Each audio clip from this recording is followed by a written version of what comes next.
Hello guys, in this video I have a task for you, and in this task we will clear the concept between class variable and instance variable. तो यहाँ पर हम एक employ नाम की class create करेंगे जिसमें हम number of employ, total number of leaves, उसका नेम, डेजिग्नेशन और सैलरी को स्टोर कराएंगे। आफ्टर दैट हम एक डिस्प्ले काउंट नाम का मेथड क्रिएट करेंगे जिसमें हमें टोटल नंबर ऑफ एम्प्लॉय को प्रिंट कराना है। इसके बाद हम एक डिस्प्ले डिटेल्स नाम का एक और मेथड बनाएंगे जिसमें हम एम्प्लॉय के इंफॉर्मेशंस जैसे कि नेम, डेजिग्नेशन, सैलरी और नंबर ऑफ लीव्स को प्रिंट कराएंगे। तो चलिए हम अपने प्रोग्राम को स्टार्ट करते हैं। तो सबसे पहले हम एम्प्लॉय नाम की क्लास क्रिएट करेंगे। तो लिखेंगे क्लास एम्प्लॉय और इसके अंदर इनिट फंक्शन को डिफाइन करेंगे। तो लिखेंगे डेफ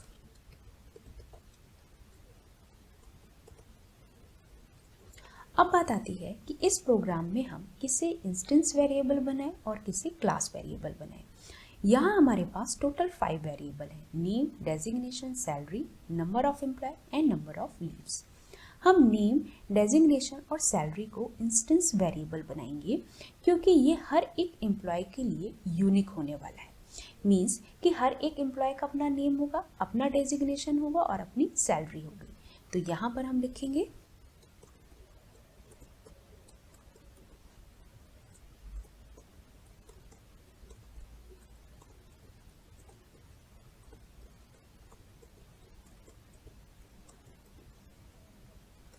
अब बात आती है कि हम नंबर ऑफ एम्प्लॉय और नंबर ऑफ लीव्स को क्लास वेरिएबल क्यों बना रहे हैं। तो यहाँ पर हम पहले लिखते हैं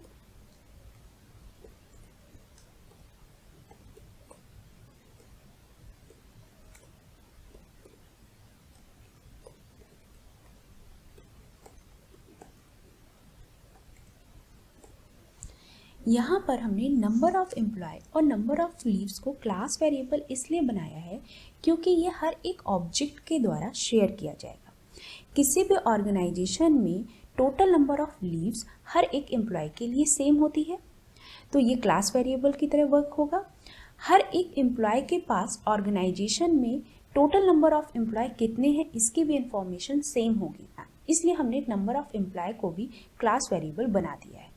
इसकी हमने 0 वैल्यू इसलिए असाइन की हुई है क्योंकि अभी तक हमने एम्प्लॉय क्लास में कोई भी एम्प्लॉय को क्रिएट नहीं किया हुआ है और ये हमने एज्यूम किया हुआ है कि यहाँ पर टोटल नंबर ऑफ लीव्स 17 है। इसके बाद अब हम एम्प्लॉय क्लास के लिए ऑब्जेक्ट क्रिएट करते हैं। तो लिखेंगे E1 equal to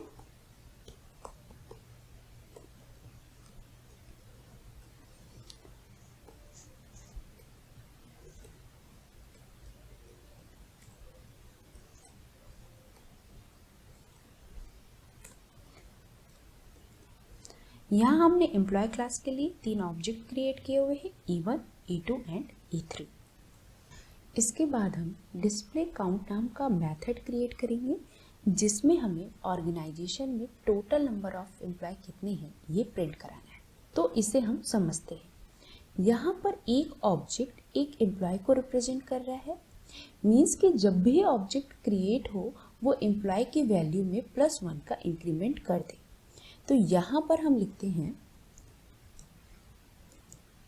employ dot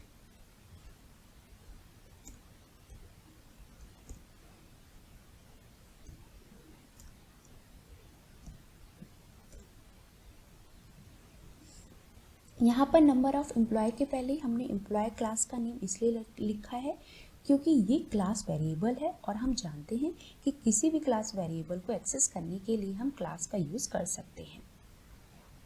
तो जैसे ही हमारा E1 ऑब्जेक्ट क्रिएट होगा वो इनिट फंक्शन के पास जाएगा, देन इसके बाद वो इस लाइन में आएगा। तो यहाँ पर अभी नंबर ऑफ एम्प्लॉय की वैल्यू 0 है और 0 में +1 का इंक्रीमेंट कर देगा ना। अब हमारी नंबर ऑफ एम्प्लॉय की वैल्यू क्या हो गई, 1 हो गई।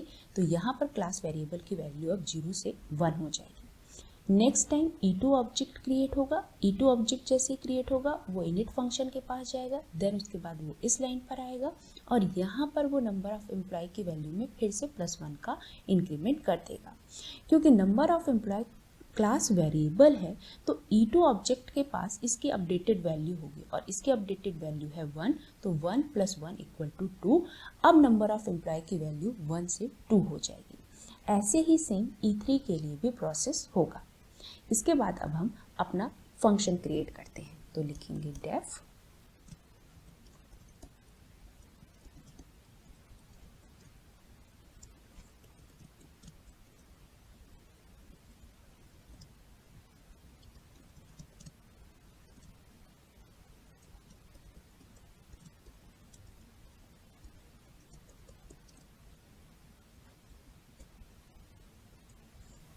यहाँ पर हमने डिस्प्ले काउंट नाम का फंक्शन क्रिएट किया हुआ है और जिसमें हमने नंबर ऑफ एम्प्लॉय को प्रिंट करा दिया है और यहाँ से हम अपने फंक्शन को कॉल कर लेते हैं। तो लिखते हैं E1 डॉट डिस्प्ले काउंट।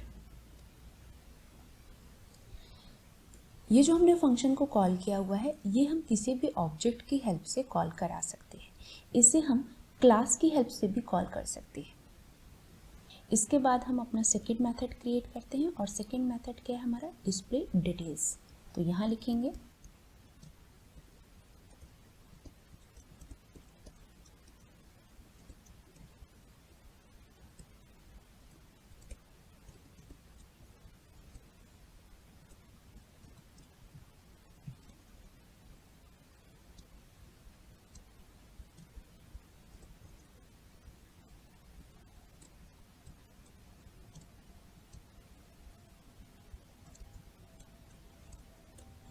यहाँ पर हमने डिस्प्ले डिटेल्स नाम का मेथड बनाया है जिसके अंदर हमने नेम, डेजिग्नेशन और सैलरी को प्रिंट कराया है। ओके, यहाँ पर हमें नंबर ऑफ लीव्स को भी प्रिंट कराना है।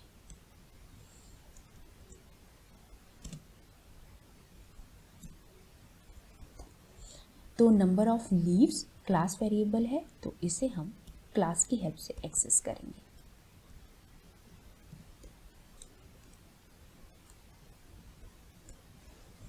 अब हम यहाँ से वैल्यू को पास कर देते हैं।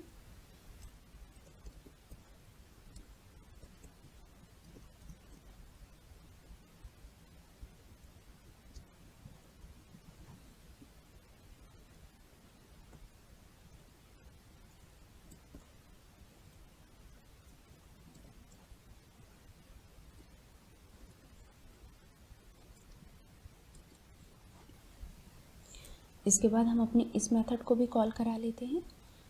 तो मान लीजिए मैं E2 ऑब्जेक्ट से इस मेथड को कॉल करती हूँ और मेथड का नेम है डिस्प्ले डिटेल्स। इसे अब हम सेव कराते हैं और रन कराते हैं। तो ये देखिए यहाँ पर हमारा आउटपुट शो हो गया। Total number of employees 3। E2 object के लिए हमने डिस्प्ले डिटेल्स मेथड को कॉल किया था और यहाँ से हम वैल्यू पास कर रहे हैं E2 ऑब्जेक्ट के लिए प्रिया प्रोग्रामर 2 एंड 2000। तो प्रिया प्रोग्रामर 2 और 2000 प्रिंट हो गया है।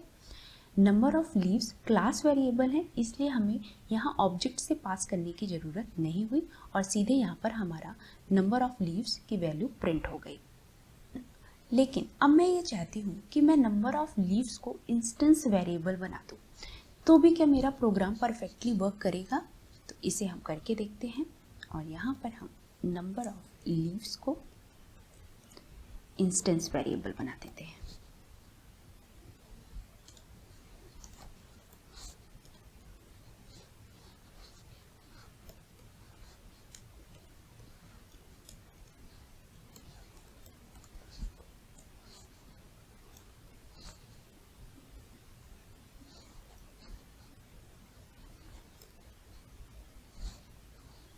यहाँ से अब हम वैल्यू पास कर देते हैं लीव्स की।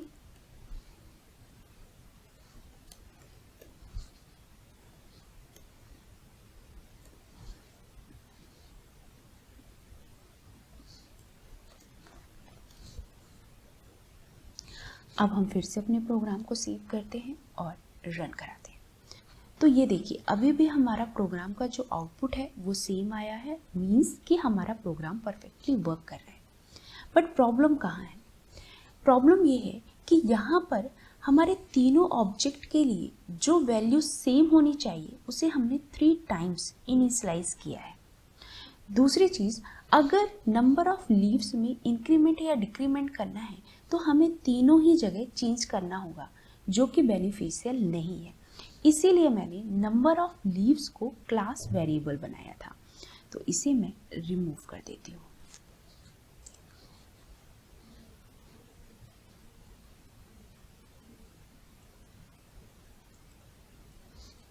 अब हमारा number of leaves class variable हो गया है।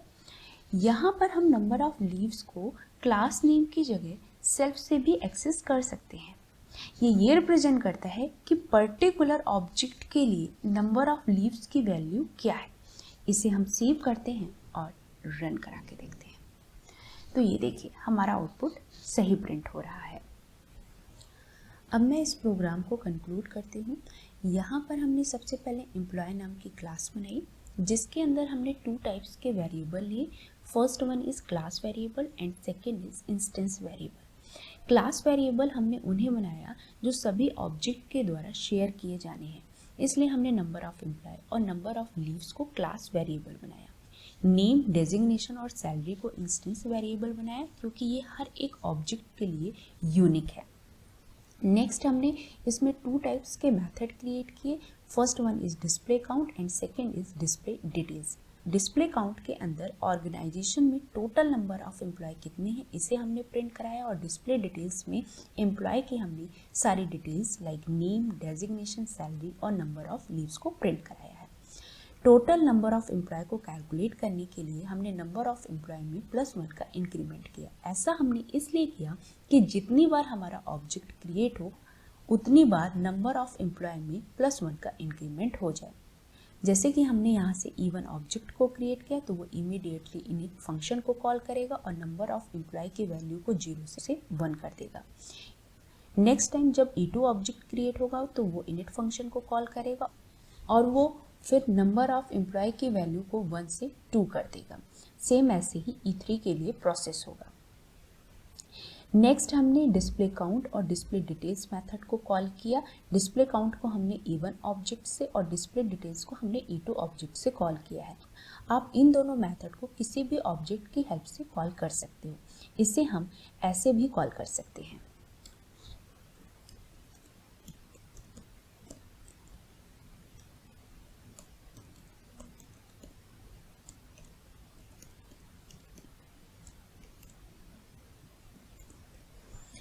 इस लाइन का मीनिंग और इस लाइन का मीनिंग सेम है।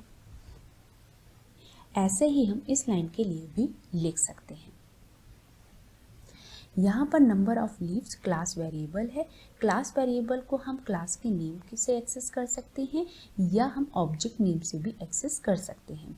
यहाँ पर मैंने नंबर ऑफ लीव्स को ऑब्जेक्ट की हेल्प से एक्सेस किया है। ये रिप्रेजेंट कर रहा है कि पर्टिकुलर ऑब्जेक्ट के लिए टोटल नंबर ऑफ लीव्स कितनी है। Thanks for watching.